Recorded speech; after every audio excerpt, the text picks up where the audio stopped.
Halo, para penikmat spoiler yang budiman, bagaimana kabarnya? Apa masih dekil karena nggak disuruh mandi sama ayang? Pada video kali ini saya akan merangkum sebuah film yang berjudul Seven Psychopaths tahun 2012. Film ini menceritakan tentang penulis naskah yang berniat membuat film yang menceritakan 7 orang psikopat.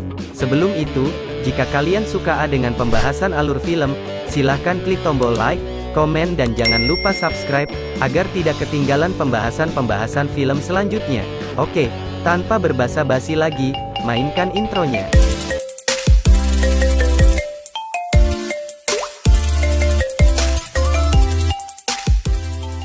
Scene diawali dengan diperlihatkannya dua orang pria yang tengah berbincang-bincang santuy, sambil memperdebatkan soal bola mata. Dari obrolan tersebut, diketahui bahwa dua orang pria itu merupakan pembunuh bayaran yang tengah ditugaskan untuk menghabisi nyawa seorang wanita. Di tengah pembicaraan, dari arah belakang tiba-tiba muncul sesosok pria yang mengenakan topeng.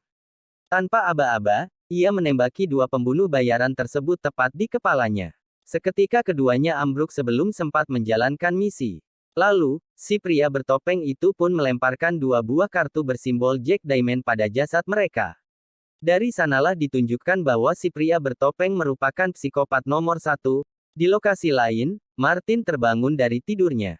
Tak lama kemudian, Billy, sahabatnya, datang dan dipersilahkan masuk oleh Kaya, pasangan Martin. Singkat cerita, mereka pun keluar dan menonton film di bioskop. Mereka pun mengobrol soal bisnis Billy, yaitu, ia dan Hans, sahabat lainnya, menculik anjing-anjing peliharaan yang kurang diawasi oleh pemiliknya.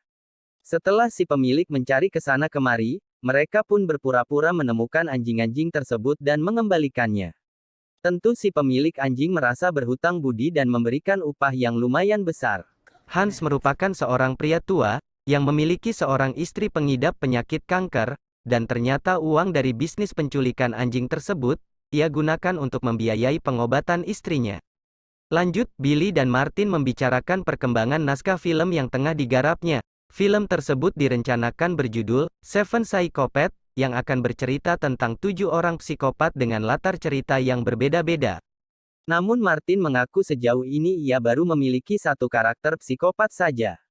Mendengarkan hal itu, Billy mengusulkan sebuah ide untuk dijadikan referensi oleh Martin menjadi bahan ceritanya. Ia menunjukkan sebuah artikel tentang pembunuh berantai, Jack O'Diamond, yang tengah meneror kota, dengan ciri khas kartu Jack Diamond yang selalu ditinggalkan pada korbannya. Billy berpendapat bahwa si psikopat ini cukup berintegritas, karena hanya menargetkan korban dari kalangan mafia saja. Martin pun antusias dan menyukai ide tersebut. Ia pun ingin memasukkan karakter psikopat ini ke dalam filmnya. Di waktu yang berbeda, dikisahkan seorang Quaker, atau penganut sekte di agama Kristen, menemukan putrinya terbunuh secara sadis. Si pembunuh yang tak sanggup menanggung rasa bersalah, setahun kemudian menyerahkan diri dan divonis 17 tahun penjara. Selama di penjara, si pembunuh pun bertaubat. Kendati demikian, ia merasa selalu dibayang-bayangi oleh si Quaker tua tersebut, dan itu berlangsung selama masa tahanannya.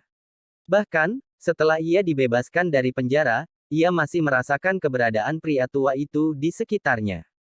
Hal itu sama sekali membuatnya tak tenang setiap waktu. Singkat cerita, karena depresi, si mantan pembunuh itu memilih mengakhiri hidup dengan cara menggorok lehernya di hadapan pria tua tersebut. Pria itu berpikir bahwa ia tak akan melihat si Quaker tua itu lagi di neraka. Sayangnya, di detik-detik terakhir hidupnya ia melihat si Quaker tua itu turut menggorok lehernya dengan santuy. Dapat disimpulkan bahwa, si Quaker akan terus mengikuti si pembunuh putrinya bahkan hingga ke neraka sekalipun. Di sebuah lokasi, tampaknya seorang wanita gembul tengah diinterogasi oleh sekumpulan gangster. Wanita gembul itu diketahui tanpa sengaja menghilangkan anjing kesayangan milik ketua gangster tersebut yang bernama Castello. Ketika hendak menghabisi nyawa si wanita, anak buahnya mengatakan bahwa ia memiliki kecurigaan tentang adanya bisnis kotor di balik hilangnya anjing-anjing peliharaan belakangan ini. Castello meminta anak buahnya untuk menyelidiki tentang hal tersebut, dan nyatanya, Castello adalah si psikopat nomor 3. Keesokan harinya, Martin mendapati dirinya terbangun di rumah Billy. Dikarenakan dirinya yang alkoholik, Martin tak mengetahui apa yang terjadi pada dirinya semalam. Billy pun menjelaskan bahwa Martin telah dicampakkan oleh Kaya karena telah menghinanya di depan semua teman-teman Kaya di tengah pesta. Martin yang merupakan tipe pria yang bucin pun galau sejadi-jadinya. Seakan situasinya belum cukup buruk, Martin pun terperanjat mengetahui Billy telah memasang iklan di surat kabar bahwa ia mencari semua psikopat di seluruh negeri untuk kisahnya akan dimasukkan ke dalam film. Lain kisah di sebuah hotel, seorang pria berkebangsaan Vietnam dihampiri oleh gadis panggilannya yang berkebangsaan Amerika. Sebelum mulai enak-enak, si gadis pirang menyinggung soal peperangan antara Amerika dan Vietnam di masa lalu. Namun pria tersebut mengeluarkan sepucuk pistol di balik jasnya dan mengatakan bahwa perang belum usai. Di lain tempat, Hans tengah diikuti oleh anak buah Castello. Ia dipaksa menunjukkan tempat disimpannya anjing-anjing culikan mereka. Setibanya di tempat penyekapan anjing, Martin yang kebetulan berada di sana pun ikut tertawan dan dipaksa memberitahu di mana anjing Shih Tzu milik ketua mereka disimpan. Di tengah ketegangan itu, entah dari mana muncullah pria bertopeng yang kita lihat di awal film, seketika menghabisi nyawa seluruh antek-antek Castello tanpa ampun. Tak lupa ia meletakkan kartu Diamond Jack yang jadi ciri khasnya, lalu pergi. Martin yang masih syok menyaksikan pembantaian tersebut mendatangi Billy. Hans menjelaskan kronologi kejadian tadi dan tanpa sengaja, ia melihat anjing Shih Tzu yang tengah dicari-cari itu tengah duduk manis di rumah Billy. Kini mereka menyadari bahwa masalah sudah mulai serius. Di tengah perdebatan, Martin dan Billy mendapati seorang pria yang duduk manis di depan rumah Martin. Pria tersebut mengaku sebagai mantan psikopat, dan datang begitu melihat iklan yang mereka pajang di surat kabar. Martin yang awalnya enggan sekaligus takut, akhirnya mencoba mendengarkan kisah pria yang bernama Zack tersebut. Zack bercerita bahwa dulu ia dan kekasihnya, Maggie, berkeliling negeri untuk memburu para psikopat. Namun ia memutuskan berhenti karena menurutnya kekejaman kekasihnya sudah mulai di luar batas. Mereka pun akhirnya berpisah dan Zack tak pernah melihat Maggie lagi sejak saat itu. Martin sangat tertarik dengan cerita itu dan sangat ingin memasukkannya ke dalam film. Namun Zack meminta agar nanti di akhir film, Martin mau menyisipkan sebuah pesan kecil untuk Maggie, dan mengatakan betapa ia sangat merindukannya. Martin pun menyanggupi dan berjanji dengan taruhan hidupnya. Dengan dimasukkannya Zack dan Maggie ke dalam daftar, kini Martin telah mendapati 6 karakter psikopat untuk ia tulis. Hanya tersisa 1 karakter lagi untuk melengkapi semua tokoh utama dalam filmnya. Sementara itu, Castello menemukan rumah sakit di mana istri Hans menjalani perawatan. Namun karena istri Hans menolak untuk memberi informasi tentang suaminya, hidupnya berakhir menggenaskan di tangan si ketua gangster tersebut. Sesaat setelah membunuh istri Hans, Castello yang tengah berdiskusi dengan anak buahnya berpapasan dengan Hans yang hendak menjenguk sang istri.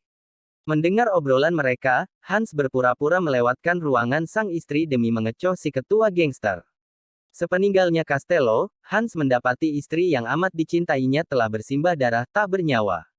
Setenang mungkin ia mendekati Castello yang tengah bersantai di ruang tunggu dan Hans pun duduk tepat di hadapannya. Castello yang menanyakan perihal dasi yang selalu dikenakan Hans, dan Hans pun dengan ramah menawarkan dasi itu untuknya. Ketika dibuka, di balik dasi itu tampaklah bekas luka sayatan yang dalam melintang di leher Hans. Melihat hal itu, Castello pun kaget dan segera meninggalkan pria tua itu. Dari sana dapat disimpulkan, ternyata Hans adalah pria tua kuaker sekaligus psikopat nomor 2 yang kisahnya kita dengar sebelumnya. Sementara itu, Billy sedang indehoi dengan seorang gadis bernama Angela. Angela adalah kekasih Castello yang diam-diam telah lama menjalin hubungan dengannya. Billy mengaku bahwa ia telah menculik anjing milik kekasih dari kekasih gelapnya tersebut.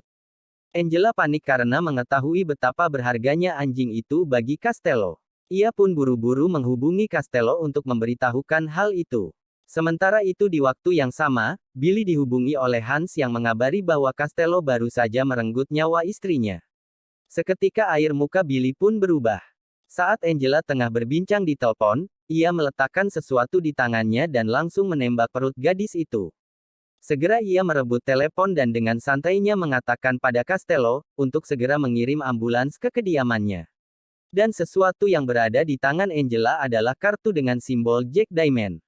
Dari sanalah terungkap bahwa Billy sebenarnya merupakan sosok asli dari si pembunuh berantai Jack O'Diamond. Castello yang telah kembali ke kediamannya mendapati Angela sudah tidak bernyawa. Namun, alih-alih bersedih atas kematian kekasihnya, ia justru menangis karena mengkhawatirkan nasib anjingnya. Dan ia pun mengetahui identitas asli Billy yang merupakan seorang psikopat. Billy dan Martin pun berniat berjalan-jalan keluar kota untuk menghibur Hans yang tengah berduka. Namun tanpa sengaja Martin pun menceritakan pada Hans kisah si Quaker yang ia dengar dari Billy, tanpa tahu bahwa kisah itu adalah kisah hidup dari Hans sendiri. Hans mengakui kisah tersebut adalah miliknya dan membuat Martin dan Billy merasa canggung. Dalam perjalanan, Martin dan Billy masih memperdebatkan soal ending film tersebut. Martin masih bersikeras membuat filmnya tanpa ada adegan sadis.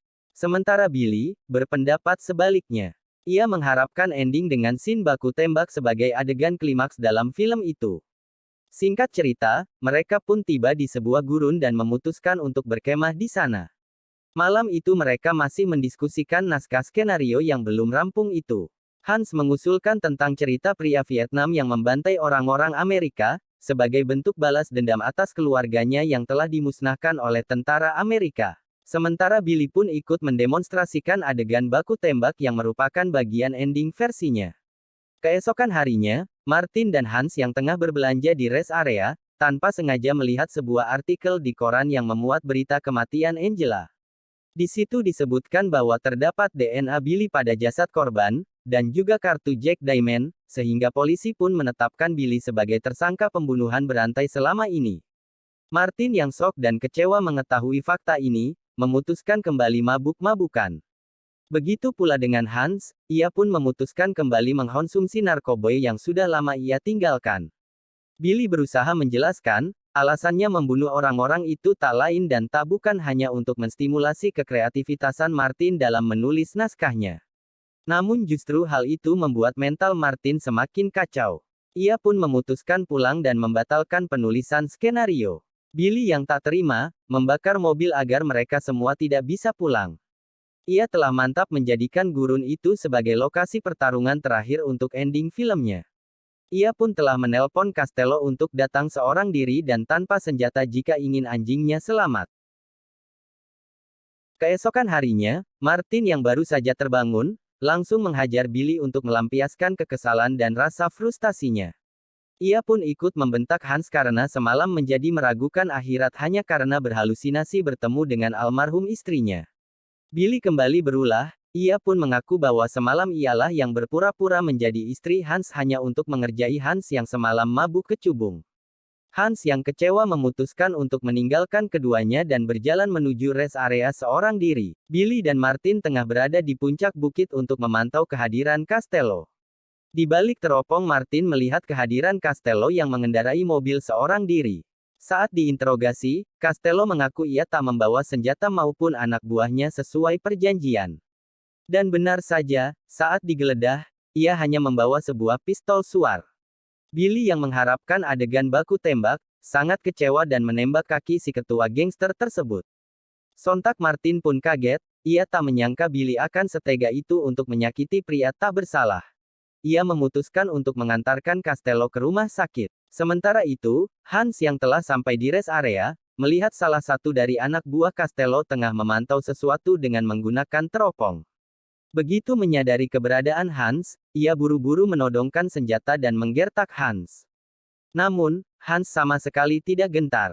Di sisi lain, Billy yang menyadari alasan Castello hanya membawa pistol suar, langsung menembakkan pistol itu ke langit sebagai kode penyerbuan yang telah direncanakan Castello. Sinyal pistol tersebut ikut dilihat oleh Martin dan juga Castello. Castello pun tertawa. Rencana yang awalnya ia pikir akan gagal, justru malah dilakukan sendiri oleh musuhnya. Martin pun menyadari kenaifannya dan tak bisa berkata apa-apa. Dan anak buah Castello yang melihat sinyal suar tersebut pun bergegas menuju ke lokasi. Namun sebelum mereka pergi, Hans merogoh sesuatu di balik jasnya dan memanggil mereka. Mengira Hans akan mengeluarkan senjata, mereka terlebih dahulu menembak Hans yang menyebabkan pria tua itu ambruk. Di tengah jalan, Castello dan Martin pun bertemu dengan si kawanan gangster. Kini Castello dan kawan-kawan berbalik menjadikan Martin sebagai sandera dan bersiap-siap berbalik menyerbu Billy. Sebelum pergi, si anak buah memberitahu bahwa mereka baru saja membunuh Hans. Kemudian penyerbuan pun terjadi dengan disambut oleh tembakan dari Billy yang mengenai komplotan itu satu persatu.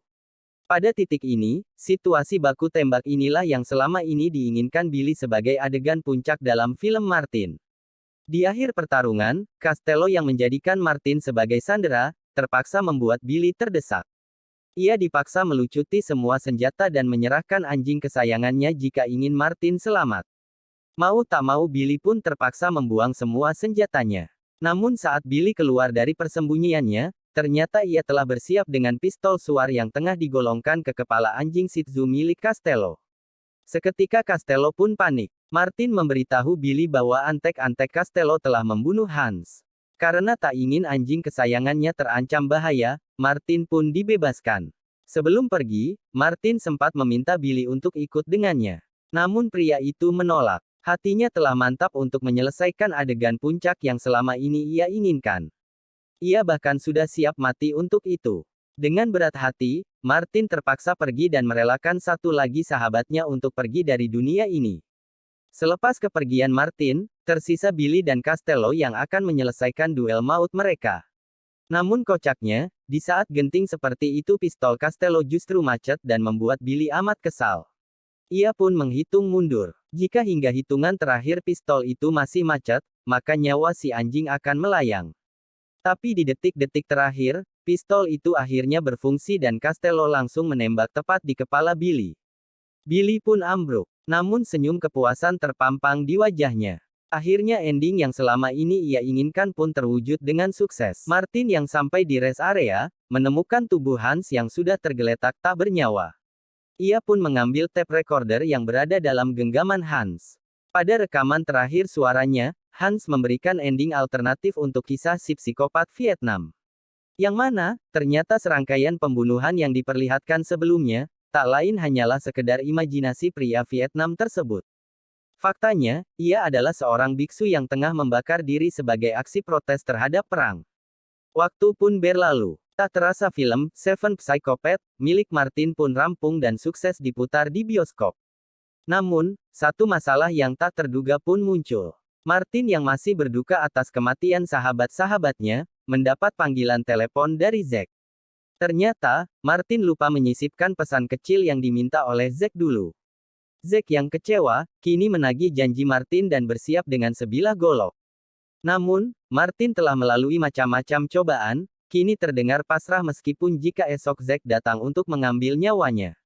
Mendengar Martin yang terdengar berbeda, membuat Zack sedikit bingung. Entah karena simpati atau sudah kehilangan minatnya, Zack pun mengurungkan niatnya. Dan film pun berakhir. Ending yang membudimankan sekali bukan? Dari cerita ini dapat disimpulkan, psikonya seseorang, pasti memiliki sesuatu yang berharga baginya.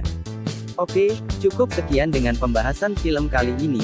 Jika kalian suka, silahkan klik tombol like, atau jika kalian punya ide film yang ingin dibahas, silahkan tinggalkan dalam kolom komentar. Sampai jumpa di video selanjutnya, bye.